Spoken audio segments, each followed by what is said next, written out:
السلام عليكم ورحمة الله وبركاته. الحمد لله والصلاة والسلام على أشرف رسول الله وعلى آله وأصحابه الفائزين بالله أما بعد. عن أنس رضي الله عنه أن النبي صلى الله عليه وسلم قال: إن الله تعالى إذا أراد بعبد خيرا استعمله. فقيل: وكيف يستعمله يا رسول الله؟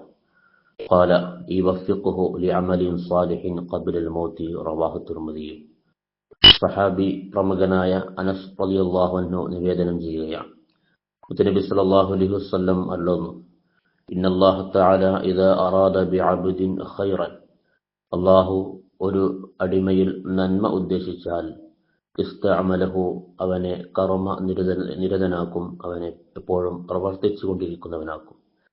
ഫഖീല, അപ്പോൾ ചോദിക്കപ്പെട്ടു റസൂലിനോട്: വകൈഫ യസ്തഅമിലുഹു യാ റസൂലല്ലാഹ്, എങ്ങനെയാണ് അല്ലാഹുവിന്റെ റസൂലെ ഒരു മനുഷ്യനെ അല്ലാഹു സുബ്ഹാനഹു വ തആല കർമ്മ നിരതനാക്കുന്നത്? ഏത് വിഷയത്തിലാണ്, എങ്ങനെയാണ് അവനെ അല്ലാഹു ജോലിയിലാക്കുന്നത്? ഖാൽ, അപ്പോൾ നബി സല്ലല്ലാഹു അലൈഹി വസല്ലം തങ്ങൾ പറഞ്ഞു: യുവഫിഖുഹു ലിഅമലിൻ സാലിഹിൻ ഖബ്ലൽ മൗതി, മരിക്കുന്നതിന് മുമ്പ് സൽക്കർമ്മങ്ങൾ ചെയ്യാനുള്ള തൗഫീഖ് അല്ലാഹു അവന് കൊടുക്കും.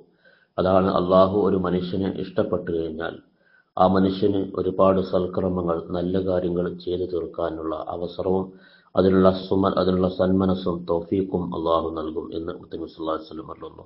അല്ലാഹുമ്മ ജഅൽനാ മിൻഹും.